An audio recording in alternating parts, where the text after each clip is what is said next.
The Salt and the Stars, Rann of Kutch. Farida's fingers, stained with the vibrant hues of her family's bandhani dyes, danced as she tied the final knot on a brilliant indigo dupatta. She was going to visit her friend Harsh, whose family were Agaryas, salt workers in the great Rann of Kutch. Her heart thumped with a rhythm as exciting as the patterns she created.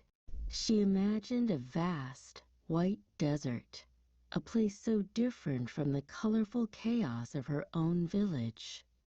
Tucked in her bag was the indigo dupatta, a gift for Harsh's family, its tiny white dots like a secret map of the stars.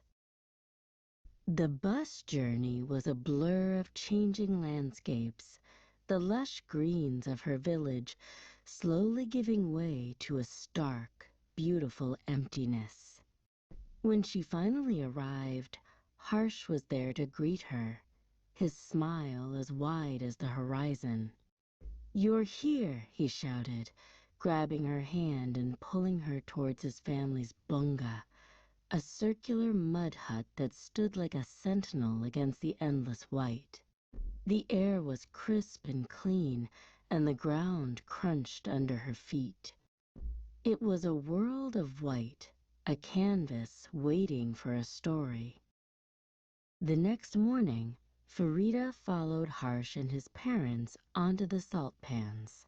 The world was a mosaic of rectangles, each one a shallow pool of brine shimmering in the sun. Harsh's father, his skin weathered by the sun and salt, showed her how to mark the pans with wooden stakes and string. "Each one is a promise," he said, his voice raspy but kind. "A promise of a good harvest." Farida, who understood the language of patterns, saw the beauty in the simple, perfect geometry of the pans. As the sun began to set, painting the sky in shades of saffron and rose, Harsh's mother sat them down on a woven mat. "The stars are our guides," she said, her voice as soft as the evening breeze.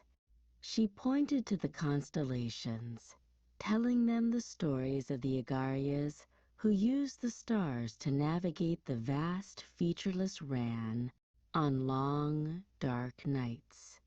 Farida looked up at the sky, a canvas of infinite possibilities, and saw not just stars, but a pattern, a design waiting to be born. Inspired, Farida pulled out the indigo dupatta. Using a piece of chalk, she began to sketch the constellations, her fingers tracing the patterns of the stars onto the cloth. She connected the dots with swirling lines, creating a celestial dance on the deep blue fabric. Harsh watched, mesmerized, as she created a new design, a salt sky, a tribute to the Agaryas and their celestial map. One afternoon, the sky turned a menacing shade of gray. The wind howled, carrying the scent of rain. The rain! Harsh's father cried, his face etched with worry. "It will dissolve the salt, ruin the harvest." A sense of urgency filled the air as the first drops of rain began to fall, each one a tiny threat to their livelihood. While the adults rushed to protect the larger pans, Farida and Harsh decided to save at least one. They worked together, their hands and feet sinking into the soft mud as they built a small ridge around one of the pans.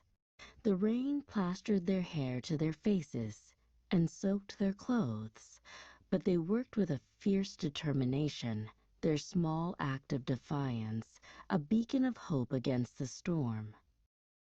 To check the salinity of the water in their protected pan, they made a simple hydrometer. Harsh showed Farida how to stick a few nuts into the bottom of a carrot, creating a weighted float. They gently lowered it into the brine, watching as it bobbed up and down. "It's still salty enough," Harsh exclaimed, a triumphant grin spreading across his face.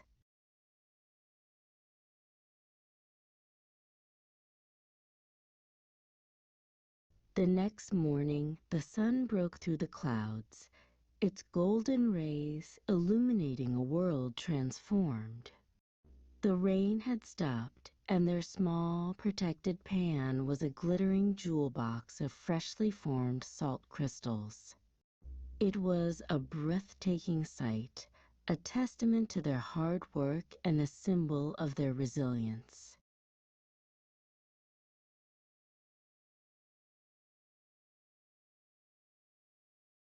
At the annual fair, Farida's Salt Sky Dupatta was the talk of the town.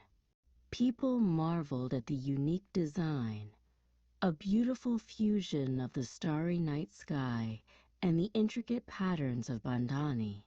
Farida's family and Harsh's family exchanged gifts, a bag of the finest salt for a roll of the most beautiful cloth, a symbol of their shared respect for each other's craft and labor.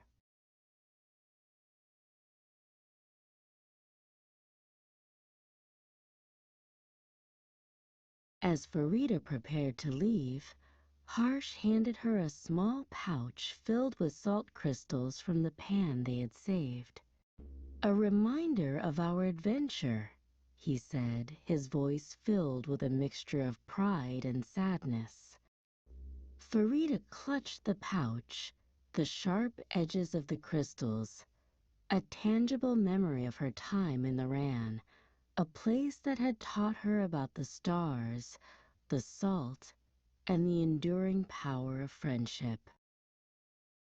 Back in her family's workshop, surrounded by the familiar smells of dyes and fabrics, Farida carefully untied the threads of her salt sky dupatta. As she revealed the pattern, she saw not just a design, but a story of a white desert, a starry sky, and a friendship forged in the face of a storm. And as she worked, she knew that the stories of the salt and the stars were now woven into the very fabric of her life.